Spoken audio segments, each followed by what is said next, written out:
And we're back again with The Mandalorian, this time season 3, episode 7. Yeah, and last episode was a bit of a deviation from the regular course of action that we were going through. But honestly, the guest stars last episode were insane. Lizzo, Jack Black and Christopher Lloyd, all now canon in Star Wars. So, not to mention a name drop of Count Dooku as well. Appearances by battle droids, both B1 and B2. And Bo-Katan getting the Darksaber back. So when I think about it, I thought last episode was kind of inconsequential, but Bo-Katan getting her followers back, who were once led by Axe Woves, and now becoming their leader again and getting the Darksaber, it's kind of a big step. Grogu basically did nothing last episode except get petted and pampered and knighted by Lizzo. So yeah, kind of mad. We got nothing from the Moff Gideon stuff yet, because a couple of episodes ago we found out that he'd been freed before he got to trial, and now it looks like he might have been freed by Mandalorians because Beskar was found at the scene. At least that's what the show is trying to tell us. I doubt that Mandalorians would have helped Moff Gideon do anything. So I just wonder where this all goes and what it's leading up to. It's interesting, it's all interesting, but let's not waste any more time speculating on what will happen, and let's just find out. So yeah, if you're watching this on YouTube, you're only going to see the review.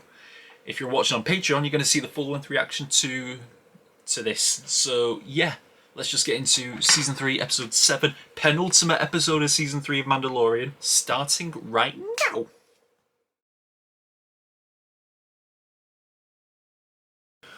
Oh man. You know what, Paz? You went out like a badass. You went out like a badass. Oh my god, how do I get the ranking out of the way on this one? Yeah, I'm gonna get the ranking out of the way straight away on this one. I think this was the best episode of the show so far. This goes straight to the top. Holy shit. There was so much good stuff. Like, just from the first couple of scenes, like, there was so much good stuff going on. I was about to say the first scene, but the first scene was her on Coruscant, which it was the second scene that really sold it. Oh my god, Gideon, obviously seeing Gideon again for the first time this season, and seeing him in this new look, although we didn't know exactly what it was until later. But then the scene with the Shadow Council, that all these former admirals of the Empire, captains, generals, whatever, all of these people who are still loyal to the Empire. Pelion is... or is it Pelion? Pelion, oh my god, isn't he a character from like the... Yeah, he's a character from like the books, isn't he? He's like really loyal to Thrawn, and he was mentioned once in Rebels in the last episode by Thrawn himself, and then mentioning Thrawn as well, like Pelion and Hux, name drop of Hux. I'm guessing he might be the Hux that we know in the sequel trilogy. I'm guessing that's his dad, maybe. It's probably his dad, so I can only imagine he's going to survive for now at least. But yeah, makes sense. If Hux is loyal to the First Order, then this Hux would be loyal to the Empire. It makes sense. But yeah, those two are preparing for Thrawn's grand return. It seems like they're trying to get everyone to prepare for Thrawn's grand return, which we know is coming in Ahsoka. They're really hyping up Thrawn's return, aren't they? Like, it was mentioned just once in the last season, and now it's mentioned here, and now we know it's coming in Ahsoka as well.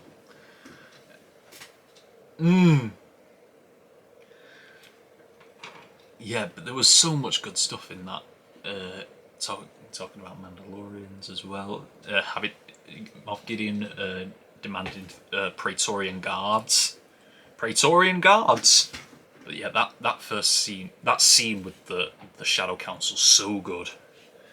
And then it just continues on and on and on throughout the episode, bringing the two sides of Mandalorians together. There's tension, obviously, between the two different factions.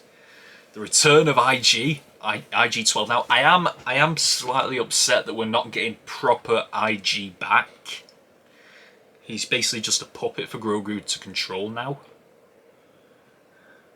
So I am kind of upset that we don't get the character himself back. It's just his body. And it's got the promise of being very annoying when Grogu's hitting the no or yes button all the time. He's already causing problems for Din Djarin in the marketplace. The excursion to Mandalore, to make Mandalore to take back their planet. And there's a scouting party of Bo-Katan, Mando, Grogu, Paz, Axe, Koska, the Armourer, as well as a bunch of other Mandalorians as well that I don't recognise. They all drop down into Mandalore and then meet a few more Mandalorians who are still scouring the planet. I know I've seen that actor before, the one who plays the captain. I don't remember where though. I cannot remember where. The excursion into the Mandalorian mines, finding what's left of the Forge, and then finding these Imperial troopers in Beskar armour. The armour looks so sexy. We saw it in the beginning with Moff Gideon. It looks so good. It looks great. And then we find them, get awesome fight scene. Axe and the Armourer have managed to... Well, the Armourer took some injured soldiers back up into space. Back up onto the fleet. Axe has gone to warn the fleet, which I don't think Moff Gideon knows about, so... Hopefully he can reach the fleet in time before Moff Gideon sends those bombers, because they were ambushed by these Imperial soldiers and Moff Gideon himself. Din Djarin's been captured. Bo-Katan, Grogu and the others have escaped. Paz, oh my god, he went out like Boromir. Not as epic, but close. What an ending. He's been such a bastard for the time that we've known him. Like in season 1, he was a bit annoying, like the rival to Mando. In the episode in Boba Fett, he was the one who challenged Din Djarin for the Darksaber.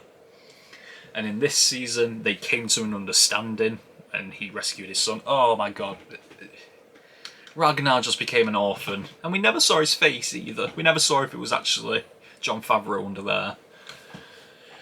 Yeah. So, sad ending, but he went out like a badass. He was taking out these stormtroopers left and right. I'm just going to call them stormtroopers because that's what they look like with the white armour and the Imperials. They look like stormtroopers, so I'm going to call them stormtroopers. He took out so many of them. He literally kept firing until his weapon overheated. And he still beat them all. But then the Praetorian Guards showed up. And they wasted him. Like, I was thinking towards the end, like, maybe he could take out one just to show how epic he is, but he's already done that, and you need to make the Praetorian Guards look like a proper threat for when Mando and Bo-Katan take them on, because that's what's going to happen. And Moff Gideon as well in this Dark Trooper armour. It's Beskar armour, and he's taken technology from the clones, or the Kaminoans, the clone as he said.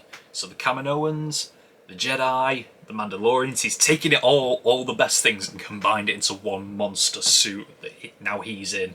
He doesn't have the Darksaber though. Speaking of which, we also got the backstory of how Moff Gideon got the Darksaber as well. Bo-Katan, Mandalore was under threat, and to try and save her people, Bo-Katan gave up the Darksaber, gave up being leader of her people to try and save them. But then Moff Gideon killed everyone anyway.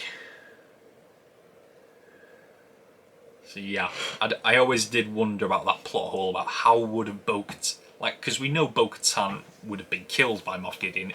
Because when the Darksaber has to be taken, it has to be won in combat. And I always had a feeling that Moff Gideon would have killed Bo-Katan if it was in battle. So I always did wonder how it got from her to him. And now we have the answer. Oh, what a penultimate episode. I hope this finale can deliver. Because like I said, this was the best episode of this season so far. It was so good. And we suffered a major loss in Paz Vizsla. Been there since season 1.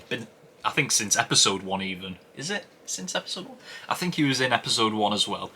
But yeah, that's a huge loss to take. But we must strive onwards. Din Djarin's been captured, and now Grogu, Bo-Katan and the others have to find a way to rescue him. Yeah, let's see where this goes. I'm going to try and record the last episode tonight as well, but yeah, that was all we've got for the penultimate episode of Mandalorian Season 3. Until next time, we are over and out. Bye!